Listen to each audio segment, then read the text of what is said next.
Alrighty. Hey, Manna community. This is Brandon Vanetta here with Scott Santens, one of the most recognized basic income advocates. We're very fortunate to just sit down with him and get some time for him to express a few of his perspectives on how this landscape has been unfolding from where it's been to where it's at now and where it's going. So I would love to welcome Scott here. Thank you. Thank you for having me. Awesome, awesome. So, Scott, most of our community and people that are in basic income definitely have heard your name. You're one of the most recognized names in this community. Could you give us a brief introduction of your past and how you've come about to learn about basic income and basically devote your whole life to this movement? Yeah, so really, I'm just a guy who started really thinking about where we were going in the future. Uh, just back in 2013, before the Oxford report came out. So there really was no discussion at the time about where we're headed as far as automation goes, and this discussion at the front page of Reddit, and it was all about you know we are moving so quickly technologically at this point, and no one really understands that and what it means. And so, like, all of Reddit got together to really discuss this, and there was a lot of it was just fascinating discussion, and there's stuff there that I didn't hadn't heard of before that I had thought that I had been following as far as technology goes, and it was new to me. Like, I didn't know that we had already been automating trucks already, like in mines, like those giant like robotic trucks, and with the intention of automating the entire fleets by 2020. And so, in from that perspective, I just thought, holy crap, like this is a really big deal, and no one's really talking about it. What should we do? And so I started researching, kind of just thinking about the future kind of options that we had, and came across basic income and started reading more about that. And as I read more about it, it just got from, you know, this is a possibility for the future to, holy crap, we could have done this decades ago, and we should have done this possibly even centuries ago, like the founding of our country. Like, I just, we're getting into the evidence of it. It was just like, wow, this just makes all the sense in the world, and it's just gonna make more and more sense. It's gonna be, we absolutely need it. Uh, each passing year, it's like more and more necessary. And so, and when I reached that point, I was like, well, I can't spend any time in good conscience, working on anything else except for this. Like, I've got to do everything I can because this is just extremely important for like human civilization. I feel it's just that important. So at in I started researching. I became like the moderator of the Basic Income subreddit, and that involves a lot of reading. And then I started writing stuff around. I think it was like 2014, 2015 is when I started my blog.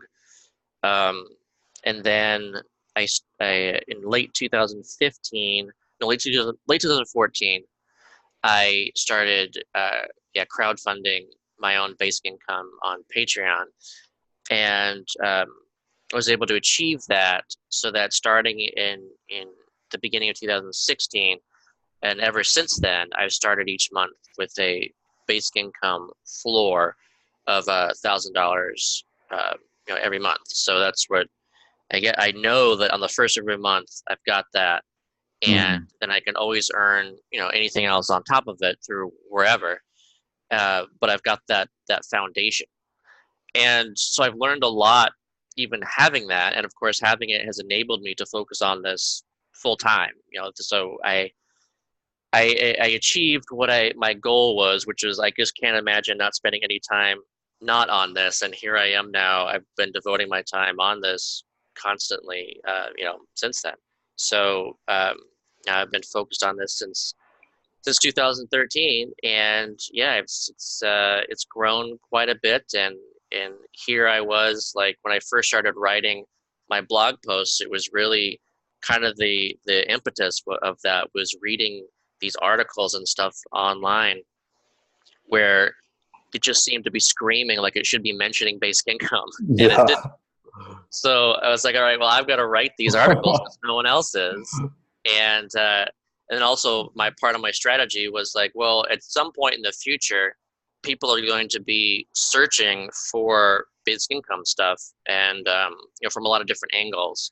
And uh, and so it's like, well, I've got to like get those seeds out there, so that when the time comes, people are able to really explore this topic in depth from a lot of different angles. And so that the time really is, I'm seeing that now where people are really starting to explore this, and they're just finding the stuff that I've written, to a lot greater degree just on their own through search engines and Hmm. recommending it to each other and that kind of thing. So it's been really exciting. And of course, Andrew Yang is a huge part of this as well, to see him running for president on basic income, and the huge Yang gang that's been formed, and Yeah. a lot Yeah. of passionate people that are really into this as well. So yeah, it's a really exciting time. Yeah, that's interesting. That's a similar time when I got into more of the digital asset world, and then that kind of evolved into my basic income advocacy.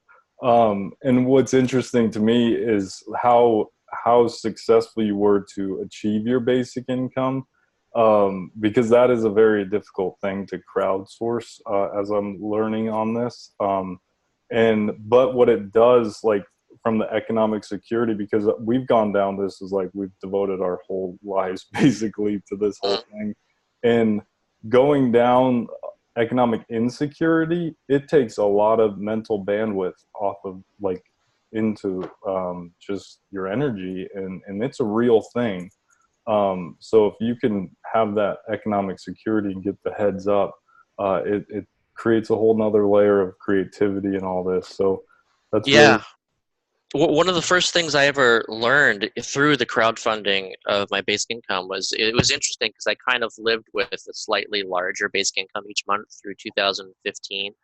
So, it was like, I don't know what the exact numbers were, but let's say it was like $200 per month, in January, and 300 in February, and 400 in March, that kind of thing. So it eventually, till at the end of the year, when I had like $1,000 per month, and had achieved what I wanted to achieve. But along the way, I noticed that even just being able to know that, say, $400 per month, I was gonna start that next month with that amount. Um, it made a huge difference, just this feeling of security. So it's like it wasn't enough to pay for like rent and stuff, but like just knowing that that was there as a floor, as a starting point, Mhm. um, really made a big difference. So and it was an emotional feeling. It was this. Yeah. I've tried to describe this before as saying that I didn't know what security was like until I had it. It's this. I had read about it, and I'd even read arguments, and I remember going to, hearing a lecture before about how basic income should be talked about as being security, and I was like, yeah, that makes sense, but like it didn't really resonate. And I think that's part of it is so many people, it's like insecurity is normal, and so it's like this normalization Hmm. of this instability and worry and kind of stress, and then once you actually have some security, then you should like, oh, like this That's this what it feels like. right, Yeah. this No, this is that's like a an. big deal, this is like, Yeah. this is really important. And so, now you suddenly get it. So it's like also kind of a catch-22 situation, I feel, where I agree that security is a huge part of the reason for basic income, but people won't know it, how important it is, until they get it too. So That's a really interesting way to look at it, because I can't explain it either like very well. You did a very good job there, but like, and that's why I think we've gone through this insecurity thing from our team too, of like knowing what and recognizing it, and how what it does to you and the decision making and all that. It's a huge burden on society as a whole. And like you said, if you don't feel the difference, like if you don't even consciously know the difference, then how can we expect other people to know what having economic security feels like? We're Yeah. drowning in debt. And also something that was exciting is you introduced Andrew Yang's book. I remember in like February, right? Weren't you moderating that interview, or I forgot because Um, no. So I did an interview with Chris Hughes when he launched his book, and so I was part of that book launch. But all with the fair Andrew shot, Yang, yeah, he sent me like a preview copy, and so I was like actually trying to get that out. Like I did like a huge Twitter thread going through his book, like tweet by tweet for a while, well before it was launched. So that was kind of like a lot trying to get people with the pre-buy kind of thing. cool. Yeah, that I guess I got those two confused. I do recall the fair shot one too with Chris Hughes. Um, Very cool. So, yeah, since basic income has gotten quite a bit of momentum, how have you seen the landscape changing and evolving? And then where do you see this going in the next quarter, 2 quarters, year out from now, as you see it from your perspective? Yeah, so in the U.S., obviously this is Andrew Yang is the center of the universe as far as basic income goes, and well until the election. So as we get towards that, we'll see what happens. We've got the his first debate coming up, and then he's also in the second debate too. So that's I think it's end of June, and then the second debate is either in July or August, I think. And and so we'll see what happens there. I expect that there'll be a boost, and of course it'll be a huge thing to have basic income be discussed on a national, stage with a lot of eyes on it and discussed seriously. This isn't just some like fringe candidate, talking about something crazy. Like this is like a real policy that people increasing all over the world are talking about, and it has a lot of support and growing support in the U.S. and that presidential candidates are having to take a stance on.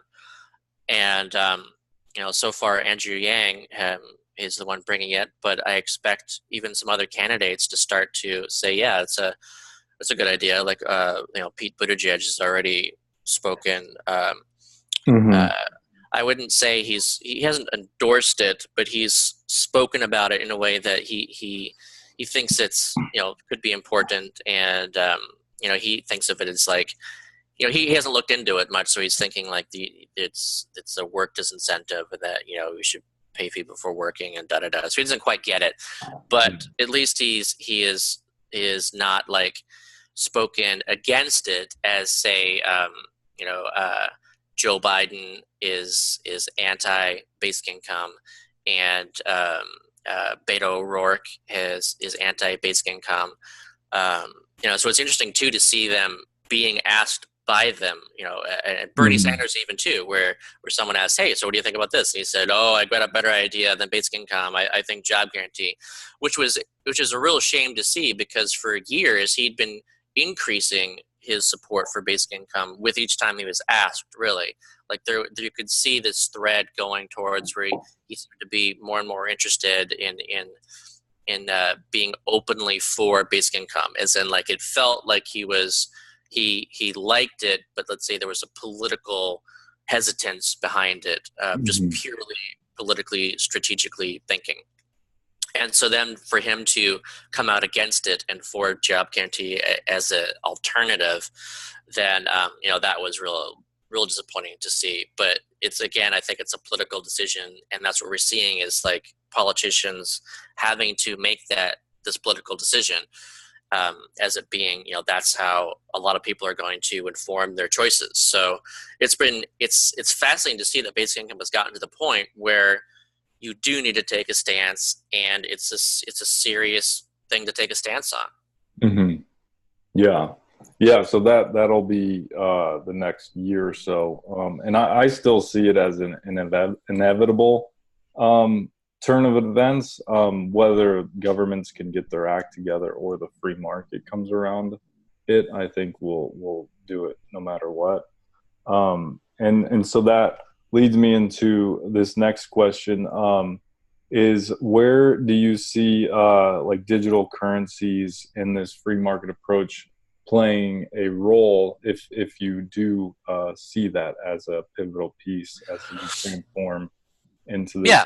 paradigm? So, so I think to really enact a full like universal basic income across the country, you need the government in order to do that. But at the same time, I think that these say cryptocurrency approaches, or even non-cryptocurrency, but say just kind of private mechanism approaches that have nothing to do with cryptocurrency, are it's entirely possible to use that to build support overall, both nationally and internationally, for this concept, to get people to understand it, and even to enact it now, so you can have like partial basic incomes right now, within 4 people spread out across the world. As you're saying, Manna achieves that, but you can also have these implementations where you can do this within a city, or within like a community. You can have these scales go from all over the place, from really small to very large, and of course you can have more. It's hard to call something a universal basic income if it's not like saturating an entire community of some kind. Mm-hmm. But you can use these methods to saturate communities, with some amount of buying power through cryptocurrencies. And so I think you've got that nice mix of building. It's a way of building support at the same time as immediately helping to increase people's economic security and buying power, and at the same time hopefully being like the building this foundation for what should exist, I believe, on top of a basic income, where everyone has this secure floor, but at the same time you've got like hopefully a collection of things that are adding additional on top of it. So let's say if Facebook creates this Facebook coin kind of thing, Mm-hmm. and hopefully the way of sharing value with the people in the network for creating that value, then each Facebook user could be earning this additional income on top of being part of that network. And of course, all these other platforms could be doing the same thing, and they could be using cryptocurrencies or not. But either way, they're privately acknowledging the value of their networks. And hopefully that's even from a competitive standpoint that's making sense. Like, why would you use a network, if both networks are the same size? Why would you use one network that doesn't compensate you for the value you create for using that network? Yep. The other network does compensate you with value.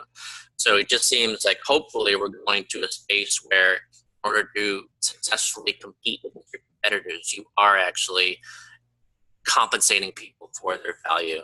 And I see this blockchain as being part of what really makes that possible.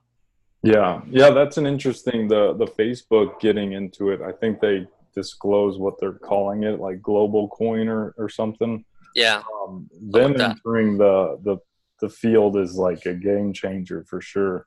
Because where we've kind of been seeing this evolution of Manna base is that people get their weekly, we're calling it a social dividend now, Mm. just because it's very little amount each week. And they want to earn more. And where do people spend their time is on social media platforms, creating content, all that jazz. So, and then, yeah, that's like the second layer is, and it also adds to, some of the data of like, people won't just be lazy and just sit around, people want to create, they want to get engaged in different, layers in their community and so forth. So, yeah, that the Facebook thing is quite interesting for sure to see how that shakes out. Yeah, and just a quick word too, just since you mentioned data and people worrying that people won't work. It's funny how that works. How if you ask people what other people would do with basic income, then there's a good chance that say 8 out of 10 people would be like, oh, they're going to work less, Yeah. and even not work at all. But then if you ask that same person, what would you do with the basic income? Then 8 out of 10 people are like, oh, well, I'm going to keep working and I'm going to do this. There's like stuff I'm not doing that I'm going to be able to do with this income. And it's crazy that divide that people have, and they're able to balance both those things in their mind at the same time when they absolutely conflict. It's like, I mean, come on, like everybody thinks they're special, that they are the ones who are going to do all this great stuff that everyone else won't. And then if you just pull back and realize that all these people all want to do these things with basic income, then yeah, it just seems pretty clear that we are not doing so much because we don't have a basic income. I really want people to consider that question, because I think that the answer to that question really helps define what basic income is what is it that you're not doing because you don't start each month with enough money to live. Yeah. As soon as people achieve that, and it's not only about the money too, and I don't want to, I want to try to get people to think about that. So it's important to start each month with enough money, but the fact is that it's a stable amount, and so you always know what you're going to get for a long time horizon. So Hmm. if you know what you're going to get, then you can plan around that, and the stress isn't there. So it's helpful even to think like, oh, is it a basic income? If you get $12,000 once a year, or if you get $12,000 a year, but every month it's like a random amount that you have no idea what you're going to get. Like those aren't basic incomes. Hmm. I mean, it's key. You've got to have that stable amount that you look there, and then once you do, it really does open up so many doors. But you suddenly think long term, like you've got a really long horizon. And right now, people are absolutely limited to short term thinking, short horizons, just trying to figure out how do they get through the next month. Yeah, yeah, and that goes into a whole nother layer of like financial literacy and budgeting and all that that I think has just been pushed to the side and just our core academia of what we're teaching children, you know, and to go off on that point is yeah, like because my wife's from Venezuela and they come from a like where socialism has just deteriorated their country and hyperinflation and all that. And I was talking to my brother-in-law, and like I was like talking about Yang a while back, and he's like, "Who's that?" And now he's like, "Oh, I'm reading more about him," and Yep. he's like, "Yeah, but won't people just be?" And I was like, "What would?" And I turned it immediately onto him and Mm, their family. Was like, "What would you do with another $2,000 with you and your wife, and soon your mm, son will be 18?" What would you guys do? Don't worry about other people. What would you do? Like, would that help push like some different things forward and all that? So mm. I think that's a good point is people try to analyze what others would do, and people need to just really focus on what are you going to do, uh, either with that if it actually comes to fruition, or just what impact are you going to make on this planet, and not worry Yeah. about others. And also there's something there that I think people aren't acknowledging and aren't coming to terms with because they don't want to, which is as soon as you ask the question, as soon as you show the concern that what if people stop working with a basic income, I don't know, what does that mean? Well, the fact that you're asking that question means that you believe that people should be forced to work and have no choice but not to work, and that the Hmm. basic income creates that choice. And if you feel that people should have no choice but to work in a way that benefits you, then that's a real problem, I feel. I mean, that's straight up slavery, and that's endorsing slavery if Yeah. that's your really concern. So, like, just even asking that question is extremely problematic. That's an interesting way to see it as well. Yeah. Yeah, because it's just debt. I always call it the modern day slavery. But these minimum job, like wage jobs, is basically just a capitalistic way to say slavery to that we pay you a bare minimum Yeah, for doing and grunt work. and anyone who's a fan of capitalism, should want a free market for labor. Like you can pretend that exists now by saying, "Oh, well, you're choosing to do this job and you're choosing to do this wage, because like you agreed to it." And it's like, well, no, it's not the same. You can't, hold a gun to someone's head and say, "Look, do this or starve," and call that a free market. Yeah, exactly. It's Yeah. like you can't force someone to buy something at gunpoint. You can't force someone to work at gunpoint. And So so this is something that makes markets work better, and not only for market for labor, but markets don't function without money. I mean, this is like the reason that markets work is the basically decentralized, calculating machine for supply and demand, for what is it that people want and where do they want it, like what resources should you use to make it, how much of it should you make, like all these questions are the conclusions are drawn from the distributed mechanism that is the market. And so people need to have that ability to signal. You can't say that you want bread if you don't have any money to buy bread. But if everybody has enough money, if everyone starts with $1,000 per month, then obviously that's plenty of money to buy bread. And then bread market, that's a clean signal. And what kind of bread do people want? How much people want where? Markets don't function. There's no money to fuel those markets. So you have to make sure that every market has at least some money to markets. And just like when you look at this through the way monopoly works, how well would monopoly work if everybody started the game with no money whatsoever and you didn't get any money for pass and go? Like you couldn't play the game. You'd have to like, I don't know, like start off in debt to the bank in order to do this, and everything you earned would have to be owed to the bank because of that, and no money for pass and go. Well, there you go. That's the system that we have right now. yeah, yeah, yeah. Like describe it. I remember you using that analogy one time when I was going down the rabbit hole of your information. That and that is one of the best analogies I haven't found one better. But that's a very good way for people to think about it. Is the game of Monopoly. And yeah, like it would make products better too, that we would have choice to use our buying power to purchase, um, and yeah, so going off on this one, this one might take a little bit more thinking on, but I've thought about this a bit too. Is as you see people coming on board into this kind of demographic that's forming in basic income, and we're getting a mix of cryptocurrency and basic income people.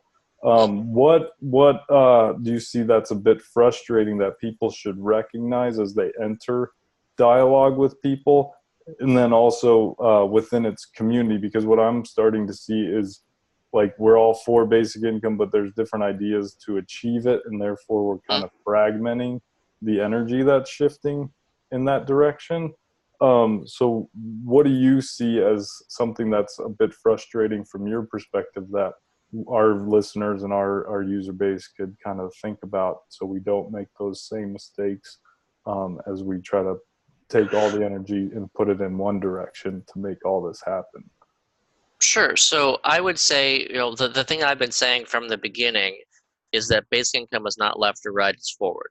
And I've tried to stress that within the basic income subreddit, where this is a place where no matter your political opinion, whatever your perspective, you should be able to discuss this openly and freely and be able to think of the people there, as people who you both agree on the same thing. And this is a community, and you should not judge people as you would, as we tend to do so often. Otherwise, we're all working towards the same thing. So along those lines, it annoys me when someone, say, pushes forward an argument that they feel they feel passionate about for basic income, or they think maybe they believe that inequality has gotten way too severe, and that this is having a lot of problems both socially and supporting the market. But for whatever reason, inequality is an issue that we can put things.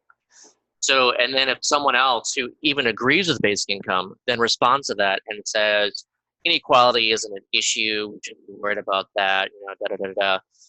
Like, well, as I was raised to believe, if you don't have anything nice to say, don't tell it at all. And in this instance, Mhm. it doesn't help. Yeah, if you're both going towards the same goal, then don't try to pull someone else down because you disagree with the reason, like their reasoning for going to your goal. Let them go up, and other people be able to find them and latch on to them and use the same argument to build up a power base to get where they're going. So yeah, don't push. Don't just if something is important to you, try to elevate that idea and bring people on board to that perspective. And if we can get a whole bunch of people with a whole lot of different perspectives, all accruing people who believe in those perspectives as being important, we're all going to the same goal. We'll reach that goal. If Yeah. you believe that like there's only one specific way of talking about basic income, only one right way, and only one right reason or something, every other reason is wrong, then you're tearing people down and you're weakening the whole argument because you believe that by weakening others, you're strengthening yourself. And that's like a typical uh, uh, fallacy that's even part of the problem of our social fabric, really. Yes. Yes. That is an excellent point. That hits at home for me is that because now like there's this basic income with the government implementation. Now there's like this they're open UBI, like kind of using digital assets from the free market layer to implement it. And I'm getting the sense that like almost a competition type mindset. And it's like, no, like there Right. needs to be collaboration and put as much in it because we all have only a limited amount of energy on this planet. Like the only fact in life is we end up dying, and we're only here for a very minimal amount of time. And we need to make this happen for the next generations, or there could be literally a two trajectory way, a state of dystopia or a state of very fruitful utopia in my mind. Yeah, yeah, and it's so like part of the reasoning behind this too is it's a naturally emergent property from a scarcity mindset, and that's part of the Yeah. problem is that if you're not secure, and if you're worried, and you're not thinking from an abundant mindset, then you're going towards zero sum thinking, and you're thinking that in order for you to win, someone else has to lose. But of course, non-zero sum thinking and abundance thinking is saying that no, if everybody wins, everybody can win. If everyone is better off, everyone is better off. That's entirely logical and it works. Oh, Natalie Portman had a nice quote about this too. I don't know if I'll butcher it or not, but she was talking about something else, but she was saying that when you light someone else's torch, you don't lose your flame. It doesn't go from yours to theirs. You yeah. just get more light, more heat. You lit both, and now it's better, and you can use that and light more. And so that's this non-zero sum thinking. And so even to go back to the Monopoly analogy, but funny that the original game had two sets of rules, um, and of course the game itself was stolen by capitalists who then is known for creating the game with only that one set of rules. But it was actually created originally with two sets of rules, and by a woman named Elizabeth Maggie. And one set of rules was basically what we know as monopoly, and the other set of rules was for prosperity. And prosperity, under prosperity rules, there was essentially a land value tax and dividend. and so it was like it really he had like kind of this income stuff in it, and so it's even teaching. Just, it was meant to teach land value tax from he was a Georgist, so it was teaching like the value of Georgism um, as like increasing the functionality of capitalism. Um, but the way that you won that under prosperity rules was that the person with the least amount of wealth, had to surpass a certain point that everyone else has already passed. So the game was won when the least well-off person also won, essentially. When Mm. everyone was sufficiently well off, that's prosperity. Everybody wins. So it's just it's a different way of thinking, and it's another catch-22 where the challenge is that to get to that, you need a basic income in order to get there. We reach this abundance mentality. At the same time, not having that and having that scarcity mentality restricts and kind of slows our ability and fights against us for getting basic income. Yep, very, very cool, man. Well, you have been a huge inspiration to keep fighting the good fight because there's been days where it's a lot harder than others, and then there's been great days, but it's a continuous journey as we go down this whole path. And what I love to see is people putting their skin in the game.